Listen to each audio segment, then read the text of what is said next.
오늘 우리에게 주시는 하나님의 말씀은 예레미야서 33장 1절에서 3절까지 말씀입니다.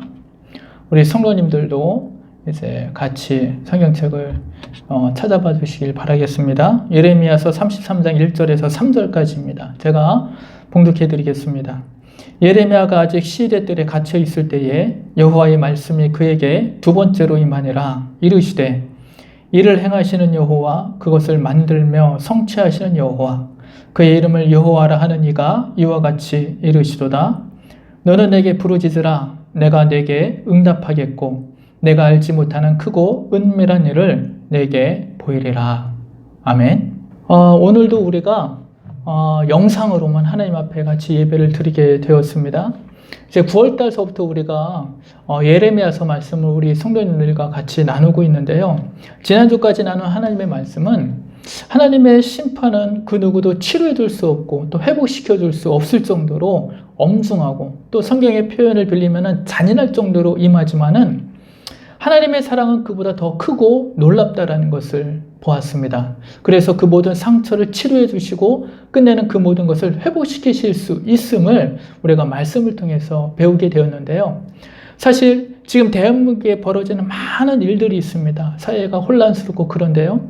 그리고 혼란한 사회 가운데서 한국교회가 처해지는 그런 상황들이 있습니다. 사회 혼란의 어떤 주범으로 찍히기도 하고요.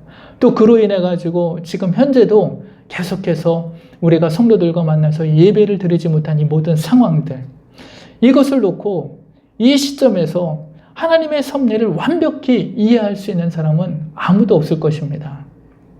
그렇죠? 때문에 하나님의 뜻이 무엇인지, 하나님의 섭리를 이해할 수 없어서 실망하고 좌절할 수도 있다라는 것입니다. 그러나 그럼에도 불구하고 우리는 하나님을 온전히 신뢰해야 된다라고 말씀을 드렸습니다. 왜냐하면은 지금 우리가 받는 이 고통과 아픔이 크고 깊다 하더라도 우리를 향한 주님의 그 사랑이 더 크기 때문에 그렇습니다. 주님의 사랑이 그 모든 것을 치유해 주시며 회복시켜 주실 수 있기 때문에 그렇습니다. 때문에 이 시점에서 우리에게 가장 중요한 것은 뭐냐? 하나님을 더욱 신뢰하는 것이다라고 말씀을 드렸습니다. 이사야서 40장에 보면은 악망이라는 단어가 있습니다. 이 악망이라는 단어에 대한 주석을 보니까 하나님에 대한 흔들림 없는 신뢰라고 했는데요. 이럴 때일수록 우리 믿는 자들은 하나님을 더욱더 악망하며 하나님을 더욱더 신뢰하며 나아가야 될 줄로 믿습니다. 오늘은 우리가 예레미야서 33장의 말씀을 이제 같이 나누려고 하는데요. 사실 이 33장의 말씀은 예레미야서 32장 1절, 2절의 그 배경 속에서 임한 하나님의 말씀입니다. 그러니까 이제 우리가 33장 이 말씀을 나누기 전에 먼저 32장의 말씀을 먼저 살펴보는 게 중요하겠죠. 32장 1절 말씀에 보면은 이제 그 때가 나옵니다. 언제 이 말씀이 임했는지요? 32장 1절 말씀에 보니까 유다의 시드기야 왕 열째해라고 나와 있습니다. 그러니까 시드기야 왕이 유다를 다스린 지 10년째 되는 해라는 것입니다. 근데 이 10년째 되는 해를 연도로 따져보니까 언제냐? BC 588년이라는 거예요. BC 588년. 예루살렘이 BC 587년에 함락이 되니까 예루살렘이 함락되기 1년 전의 상황이라는 것입니다. 그러면 예루살렘이 바벨론에 의해서 함락되기 1년 전에 예루살렘은 어떤 상황이 있었느냐? 그 2절 말씀, 32장 2절 말씀해 보니까 이렇게 나옵니다. 그때 바벨론 군대는 예루살렘을 에워싸고, 즉 바벨론 군대가 예루살렘을 포위하고 있는 상황이라는 것이죠. 저는 이 말씀을 읽을 때에 남한산성이라는 그런 영화가 떠올랐습니다. 우리 그 영화를 보신 성도님들도 있겠지만은 거기에 보면은 이제 우리나라의 인도 임금이 청나라 군대를 피해가지고 강화도로 이제 막 피신을 가다가 길이 막혀가지고 급하게 남한산성에 들어가서 피신하는 장면을 볼 수가 있습니다. 그런데 분명히 조선의 임금이 그 남한산성에 숨어 있는 것을 아는데도 불구하고 청나라 군대가 남한산성을 쳐들어오지 않아요. 대신에 어떻게 합니까? 남한산성을 삥 둘러가지고 포위하고 이제 지연작전을 나아가는 것이죠. 남한산성에 있는 모든 먹을 양식이, 모든 물자가 다 떨어질 때까지 기다리는 것입니다. 그 영화를 보니까요, 그 사이에 남한산성은요 정말로 아주 비참한 생활을 하게 되는 것이죠. 뭐 임금에서부터 일반 백성들은 말할 것도 없이요. 나중에는 어쩔 수 없이 그 말까지 이제 잡아먹는 그런 장면들도 나오게 되는데요. 그 정도로 이제 남한산성 안의 모습은 굉장히 비참하고, 또 백성들은 어떤 죽음의 공포, 그런 두려움에 떨고 있었고, 굉장히 혼란스러웠고, 그런 상황들이 연출되는 것을 우리들이 보게 됩니다. 지금 예루살렘이 그렇다라는 것이에요. 예루살렘이요. 그러면은 그때에 예레미야는 어디서 무엇을 하고 있었느냐? 그 32장 2절 하반절 보니까 이렇게 이야기합니다. 선지자 예레미야는 유다의 왕의 궁중에 있는 시위대 뜰에 갇혔으니 라고 나와 있어요. 그러니까 이때에 예레미야는 시위대 뜰에 갇혀 있는 상태라는 것입니다. 학자들은 이게 감옥에 갇힌 것은 아니고 그냥 구금 상태일 것이다 라고 이야기를 합니다. 어찌됐건 간에 예레미야는 지금 자유의 몸이 아니라는 거예요. 구금되어 있다는 것입니다. 그럼 어쩌다가 예레미야는 이렇게 갇혀있는 신체가 되었느냐? 32장 3절에서 5절 말씀해 보니까 거기에서 그때에 예루살렘 성이 바빌론에 의해서 포위를 당하고 백성들은 공포에 떨고 있고, 그 예루살렘 성 안은 아수라장의 혼란한 가운데에 예레미야가 하나님의 말씀이다라고 하면서 또 예언한 말씀이 있어요. 그 내용을 보니까 이제 곧 있으면 예루살렘은 멸망을 당할 것이다. 우리의 왕도 저기 바벨론으로 끌려갈 것이다. 이제 이런 내용을 백성들을 향해서 이제 말씀을 전한 것이죠. 시드기야가 듣기에 어땠을까요?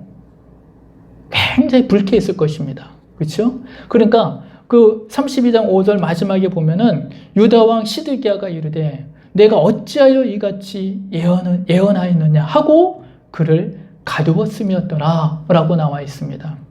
뭐 왕의 입장에서는요, 예레미야의 그 말이 진짜든 사실이든 아니든 굉장히 듣기 싫었을 것입니다.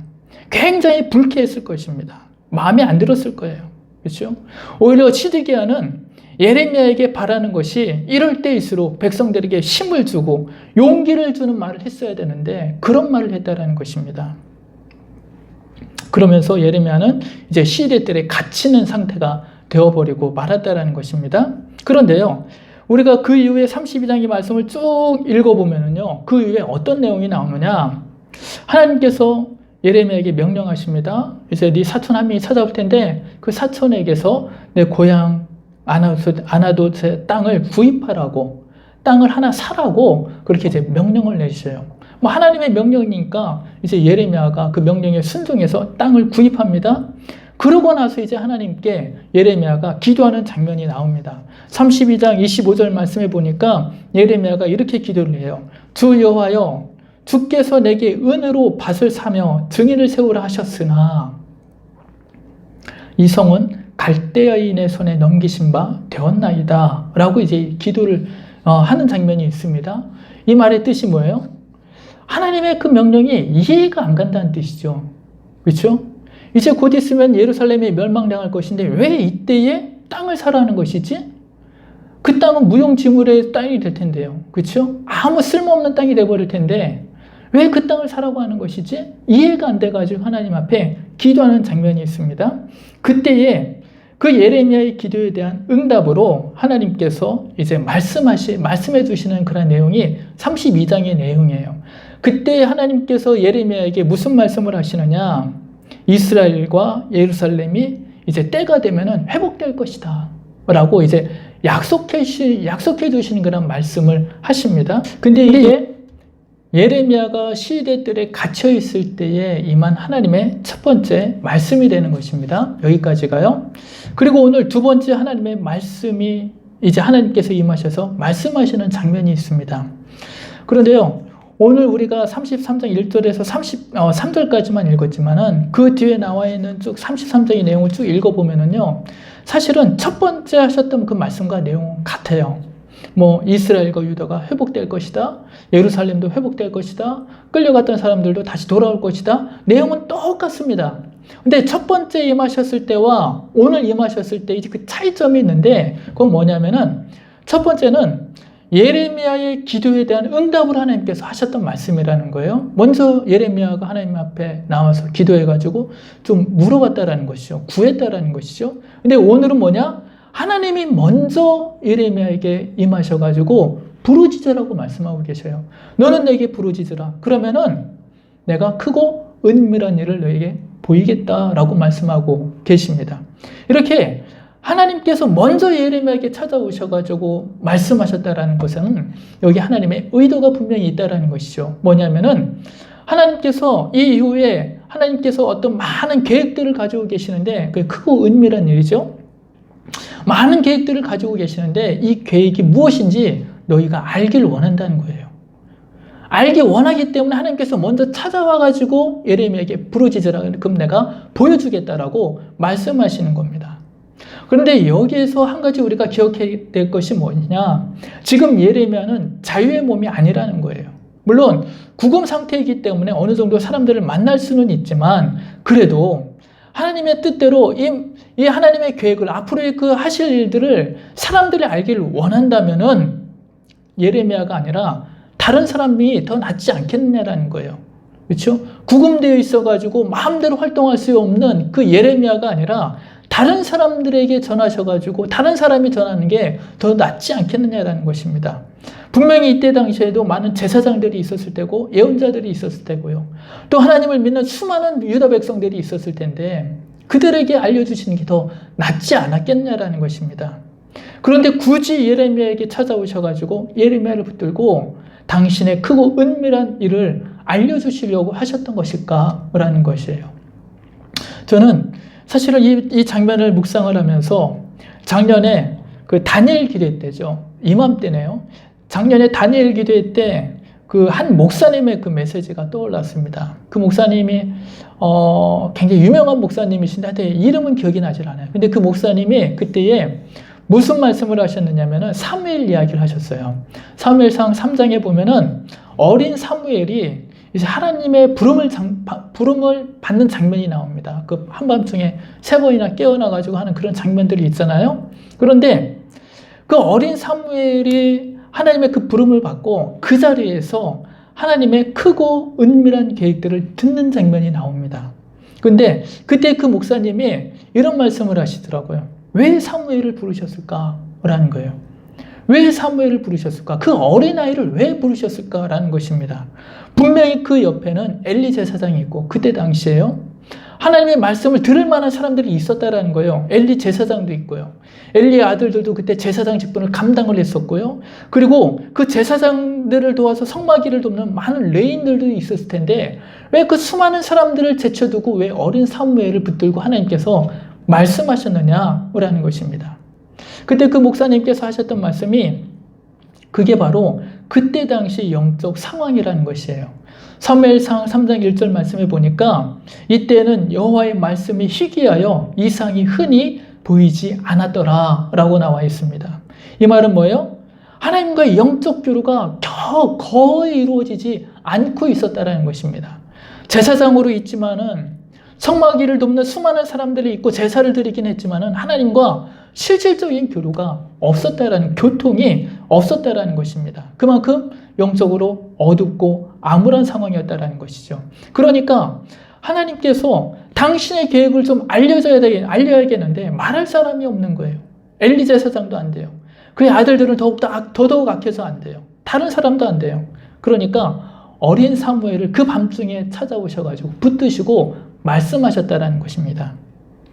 왜 예레미야일까? 왜 예레미야일까요?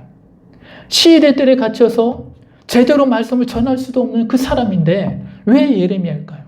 왜 그에게 너는 내게 부르짖으라. 그러면 크고 은밀한 일을 내가 너에게 말해주겠다라고 말씀하셨을까요? 여기 보니까 예레미야가 먼저 알려달라는 것도 아니었어요.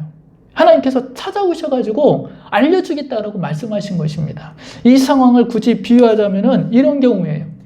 어떤 한 남자가 자기 애인에게 이벤트를 한다고 이제 커다란 상자를 하나 준비를 했습니다. 근데 그 안에는 여자친구가 좋아하는 선물들이 있어요. 그 남자가 그 여자친구의 그 상자를 쭉 내밀면서 이야기하죠. 한번 열어봐. 라는 거예요. 그렇죠? 지금 하나님이요. 예레미야에 그러는 거예요. 야, 지금 나한테 부르짖어봐. 그럼 내가 알려줄게. 예레미야가 알려달라고 매달린 것도 아니고 하나님께서 찾아오셔가지고 야 나한테 한번 부르짖어 봐. 그럼 내가 너한테 알려줄게 라는 것입니다. 하나님은 당신의 크고 은밀한 일들을 지금 알려주고 싶으신데 들을 만한 사람이 그때 당시에 들을 만한 사람이 예레미야밖에 없었다라는 것입니다. 이게 무엇을 의미합니까? 멸망을 당하기 직전 예루살렘의 영적 상태를 우리에게 보여주고 있는 것입니다. 이 말씀을 묵상하면서 제게 들었던 마음이 지금 한국교회에 저를 포함해서요. 하나님의 그 크고 은밀한 일들을 들을 수 있을 만한 지도자나 성도들이 있을까라는 생각을 해보았습니다. 그러면서 지금 이때는 우리가 우리의 믿음을 다시 한번 성찰하고 하나님 앞에 다시 되돌아가야 되는 그런 시기구나라는 것을 다시 한번 깨닫게 됩니다. 두 번째 이유는요. 즉 하나님께서 예레미야를 굳이 찾아가셔가지고 당신의 크고 은밀한 일들을 보여주시려고 하셨던 두 번째 이유는 뭐냐? 지금 일어나는 모든 일을 자기 중심에서 바라보는 인간의 시각을 교정해주고 싶으셨기 때문에 그렇다라는 것입니다. 한번 생각해 보십시오. 이 시드기야가 왜 예레미야 예언을 그렇게 몸소리치며 거부하고 또 그를 시대의 뜰에 가두기까지 했을까요? 그것은 이 시드기야는 유다의 왕이라는 입장에서 그 모든 사안들을 바라보기 때문에 그렇다라는 것입니다. 왕의 입장에서 보면은 아무리 상황이 절망적이고 힘들다 할지라도 백성들의 사이가 꺾여서는 안 되잖아요. 그렇죠? 마지막까지 백성들을 데리고 바벨론에 항전할 수도 있는데 백성들의 사이가 굉장히 중요한 겁니다. 그런데 예레미야는 맨날 하나님의 말씀이라면서 백성들의 사기 꺾는 말만 하잖아요. 곧 멸망한다. 왕도 끌려간다. 왕의 입장에서는요. 그 예레미야를 당연히 구금시키면서 백성들의 동요를 막을 필요가 있었다라는 것입니다. 그러니까 이 시드기야는 모든 사안들을 처음부터 끝까지 유다의 왕이라는 입장에서 바라보고 일들을 처리했던 것을 볼 수가 있습니다. 그런데요, 그게 잘못된 건 아니죠. 왕이니까 당연히 왕의 입장에서 바라보고 일을 할 수밖에 없는 것입니다. 그런데 매사를 그렇게 왕의 입장에서만 바라보면은 사건의 본질을 놓칠 수도 있다라는 것입니다. 즉, 진짜로 이 세계가 어떻게 돌아가는지 그 본질적인 부분을 정확하게 알 수가 없다라는 것이에요. 오히려 모든 역사를 주관하시는 하나님의 입장에서 바라볼 때에 우리는 사건의 본질을 정확하게 파악할 수가 있다라는 것입니다. 즉, 이 역사를 주관하시는 하나님의 입장에서 바라볼 때에 우리가 살아가는 이 세상의 역사의 흐름을 우리가 정확하게 알 수 있다라는 것이에요. 예전에 우리 성도님들과 함께 요한계시록 말씀을 같이 나눈 적이 있었습니다. 아마 작년 이맘때였던 걸로 기억이 나는데요. 그때에 요한계시록 말씀을 같이 나누면서 제가 이런 말씀을 드린 적이 있어요. 이 반모섬에 유배된 사도 요한의 입장에서 보면은 그때 당시 역사의 중심은 아마 로마 황제인 것처럼 보였을 것이다라는 거예요. 왜냐하면은 로마 황제의 한마디에 로마 제국 내의 모든 군인들이 일사처럼 움직이면서요, 교인들을 막 잡아가잖아요. 기독교인들을요. 그들 감옥에 가두기도 하고 그들을 처형하기도 하고요. 그 자신도 그 로마 황제의 그 정착 하나, 그 말 한마디 때문에 반모섬에 유배된 것이 아닙니까? 그러니까 이 사도 요한의 입장에서 보면은 이 역사를 주관하는, 이 역사를 좌지우지하는 사람이 로마 황제이겠구나, 그렇게 보일 수도 있었을 것이다라는 거예요. 그런데 요한계시록 4장 1절 말씀에 보면은 거기에서 사도 요한이요, 천사의 부름에 이제 하늘로 올라가는 장면이 있습니다. 물론 환상 속에서 그러는 거죠. 이 천상에 올라가는 장면이 있는데 거기에 보면은요, 천상에 올라가가지고 하늘 보좌에 앉으신 어린 양을 보게 되는 거예요. 그리고 그 자리에서 역사의 진행을 의미하는 두루마리에 인을 떼는 거. 두루마리에 인을 뗀다는 게 뭐예요? 역사의 다음 단계로 넘어간다는 뜻이잖아요. 그런데 그 두루마리에 인을 뗄 수 있는 이가 어린 양밖에 없음을 거기에서 보게 되는 것입니다. 뭐예요? 이 역사를 주관하는 사람이 누구라는 거예요? 로마 황제가 아니라 어린 양이라는 것입니다. 거기에서 세상의 중심이, 즉 역사를 주관하는 이가 땅의 보좌에 앉아있는 로마 황제가 아니라 하늘 보좌에 앉으신 어린 양이심을 거기서 깨닫게 되는 것이죠. 그리고 그 이후에 계시록의 내용은 다 하늘 보좌에서 어린 양의 관점에서 세상에 펼쳐지는 일들을 바라보게 됩니다. 그러고 나니까 그때 당시 초대교인들이 당하는 그 박해와 핍박이 다르게 보이는 것이죠. 하나님의 크고 은밀한 일들을 보고 나니까 지금의 박해가 다르게 다가오는 것입니다. 지금 전 세계적으로 코로나 상황이 약 한 8개월 동안 지속되고 있습니다. 그리고 이런저런 뉴스를 보니까 최소한 앞으로 1년은 더 이 코로나 상황이 지속될 것 같기도 합니다. 그리고 그러는 동안에 느끼는 상황으로 한 8개월 이상 이렇게 지나가는 동안에 이 코로나가 사람들의 삶을 많이 지금 바꾸고 있는 것을 우리가 느낍니다.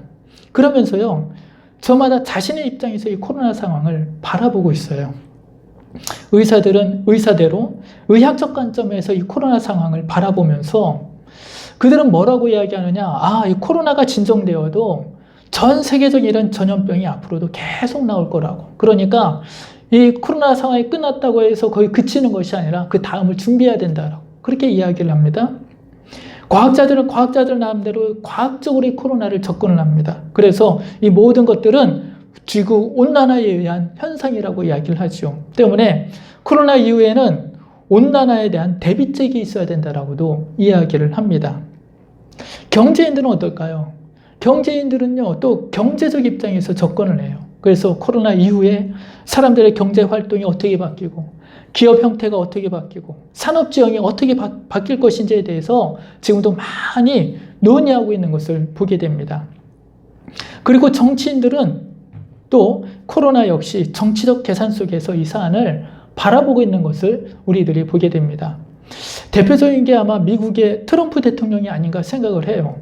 얼마 전에 미국의 CDC라고 질병관리센터인가요? 그 CDC에서 그런 발표를 한 적이 있습니다.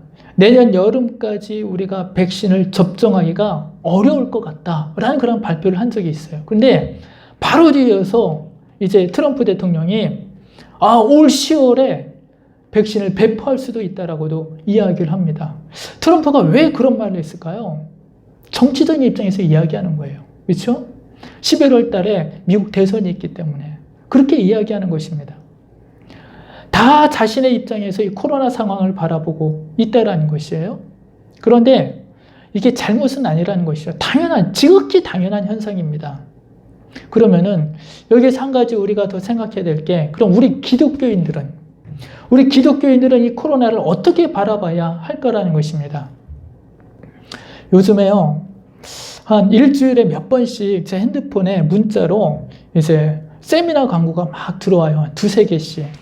제가 목사이니까 이제 교회에 관한 세미나 광고겠죠. 근데 그 세미나 그 제목들을 보면은 다 그런 거예요. 코로나 이후에 교회가 나아갈 길, 포스트 코로나 시대의 목회의 방향, 이런 내용들입니다. 그래서 성도들의 신앙 모습이 이후에는 어떻게 바뀔 것이며, 그러면 거기에 맞춰서 교회는 어떻게 목회를 세워나가야 될지, 그에 대해서 이제 알려주겠다라고 이제 세미나 광고가 들어옵니다. 그 광고들을 보면서 이게 지금 우리가 취해야 할 입장인가? 라는 생각이 들었습니다. 왜냐하면은 이것은 마치 유다 백성들이요, 그렇게 생각하는 거와 똑같거든요. 우리가 이제 곧 있으면 바벨론에 끌려갈 텐데, 그러면은 거기에서 우리가 어떻게 살아야 되지? 그렇게 바뀐 환경 속에서 우리가 어떻게 살아남아야 되지? 그렇게 고민하는 거거든요. 아니면 만약에 우리가 바벨론에 끌려가지 않고 예루살렘에 남는다면은 이 예루살렘의 폐허 속에서 우리는 어떻게 살아남아야 되는 거지? 그렇게 고민하는 것과 똑같다라는 것입니다. 안타까운 것은 뭐냐면요, 어디에도 하나님이 안 보인다는 것입니다. 바벨론을 통해 가지고 예루살렘을 심판하신 분이 하나님이시듯이 지금 이 시대의 이 모든 역사의 주인 또한 분명히 하나님이신데, 그리고 분명히 코로나 상황에도 하나님의 크고 은밀한 일들이 개입되어 있을 텐데 그 하나님이 보이지 않는다라는 것입니다. 때문에 지금 우리의 가장 우선적인 일은 뭐냐? 포스트 코로나 시대 때 우리 교회는 어떻게 해야 될 것인지, 코로나 이후 시대 때 우리 성도들은 어떻게 살아가야 될 것인지, 그런 것도 중요하지만 그보다는 먼저 하나님으로부터 크고 은밀한 일들을 보는 것이라 믿습니다. 지금 하나님께서는 예레미야에게 말씀하셨듯이 우리에게도 너는 내게 부르짖으라 하십니다. 무엇을요? 무엇을 부르짖으라고 말씀하십니까? 코로나 종식을 위해 부르짖으라고 말씀하십니까? 아니 코로나로 인한 고통과 아픔을 그만 그치게 해달라고 부르짖으라고 말씀하고 계십니까? 아닙니다. 이 상황에도 분명히 하나님의 크고 은밀한 일이 있는데 그것을 깨닫게 해달라고 기도하라는 거예요. 왜요? 하나님은 바벨론에 의한 예루살렘의 멸망이 끝이 아니고 그 후에도 이스라엘을 위한 계획이 있으셨듯이 코로나 이후에도 분명히 우리를 위한 하나님의 계획이 있기 때문에 그렇습니다.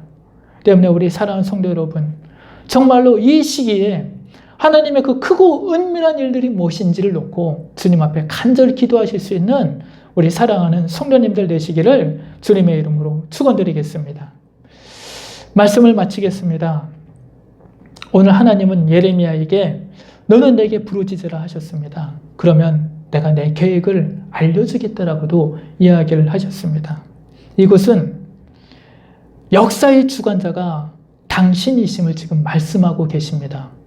야, 지금 역사 주관자 나다 라는 거예요. 바벨론이 아니라 나다 라는 것입니다. 지금의 이 코로나 전국 또한 하나님이 주관자이심을 우리는 늘 기억해야 될 줄로 믿습니다. 이 말은 우리가 코로나로 발생하는 많은 일들을 볼 때에 하나님의 관점을 놓쳐서는 안 된다는 뜻입니다. 그리고 하나님은 코로나 이후의 일들도 계획하고 계심을 우리가 기억해야 될 줄로 믿습니다. 때문에 지금 우리가 할 일은 무엇이냐? 주님께 부르짖음으로 말미암아 하나님의 그 크고 은밀한 일을 깨닫는 것일 줄로 믿습니다. 한국교회 일만이 아닙니다. 우리 성도들의 삶 또한 코로나로 인해 많은 변화를 겪고 있습니다. 그러한 변화되는 그런 성도들의 삶 가운데도 분명히 하나님의 크고 은밀한 일들이 계획되어져 있음을 믿으시기를 바라겠습니다. 그 하나님의 일을 알게 해달라고, 우리로 깨닫게 해달라고 더욱더 간절히 하나님 앞에 부르짖는 우리 성도님들 되시기를 주님의 이름으로 축원드리겠습니다. 왜 우리가 하나님 앞에 그렇게 부르짖어야 될까요? 왜 하나님의 크고 은밀한 일들을 우리에게도 보여달라고 이제 기도를 해야 되겠습니까? 그래야 우리의 삶에 진정한 소망을 품을 수 있기 때문에 그렇습니다. 백신이 나와야 소망이 생기는 것이 아니라 우리를 향한 하나님의 크고 은밀한 일을 알고 깨달아야 소망이 생김을 믿으시기를 바라겠습니다. 때문에 이번 주 우리 사랑하는 성도님들 있는 곳에서 하나님 앞에 간절히 부르짖으시기를 제 이름으로 축원드리겠습니다.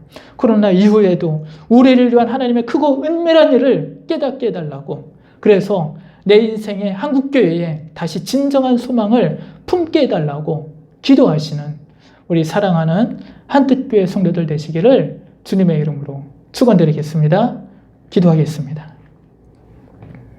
사랑의 주님 감사합니다. 오늘도 우리에게 좋은 날, 복된 날 허락하여 주시고 또 오늘도 말씀으로 우리에게 은혜 주시사 깨닫게 하여 주심을 감사합니다. 바벨론에 의해서 예루살렘이 또한 유다가 멸망 직전에 있을 때에도 하나님은 그 다음 일들을 계획하고 계시고 크고 은밀한 일들을 계획하고 계셨음을 우리가 다시 한번 깨닫습니다. 마찬가지로 이 코로나로 모든 백성들이 힘들고 어려워하는 이때에 코로나 이후를 주님께서는 미리 준비하고 계시며 계획하고 계심을 또한 믿습니다. 주님, 우리 사랑하는 성도들 정말로 이 시기에 주님 앞에 더욱더 간절히 부르짖어 주님의 그 크고 은밀하신 일들을 바라보게 하여 주시옵소서. 그러므로 말미암아 우리 성도들, 사랑하는 우리 성도들 삶 가운데에 주님이 주시는 진정한 소망을 품게 하여 주시옵소서. 그러므로 말미암아 이 코로나도 넉넉히 믿음으로 이겨나갈 수 있는 우리 모든 한뜻교회 성도를 낼 수 있도록 축복하여 주시옵소서. 이 모든 말씀 사랑이 많으신 예수님의 이름으로 기도합나이다. 아멘.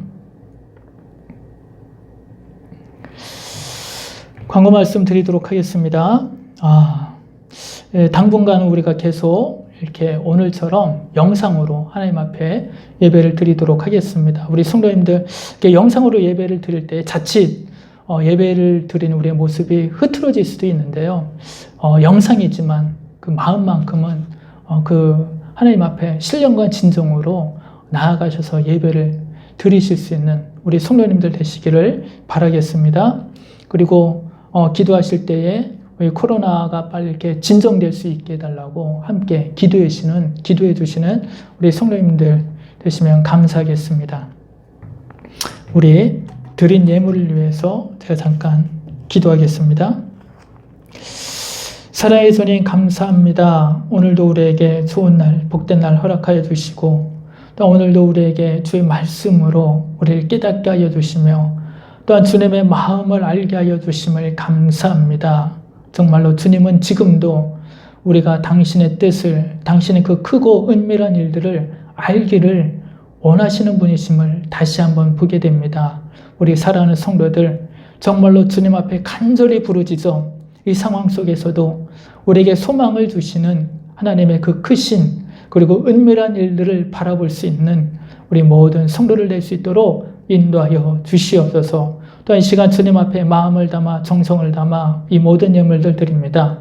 주님 받아주시고 흠양하여 주시옵시고 또한 이 예물에 담겨져 있는 마음의 소원들, 기도의 제목들이 있사오니 주님 들어주시고 응답하여 주시옵소서. 이제는 우리 주 예수 그리스도의 은혜와 하나님 아버지의 무한하신 사랑하심과 성령님의 내주 충만하심의 역사가 내가 더욱더 간절히 주님 앞에 부르짖어 주님께서 계획하신 그 크고 은밀한 일들을 바라보며 주님 안에서 참 소망을 품으리라 다시 한번 다짐하며 결단하는 우리 모든 성도들 머리 위에와 그들의 가정과 직장과 사업장 위에 지금부터 영원까지 함께 하시기를 간절히 축원하옵나이다. 아멘.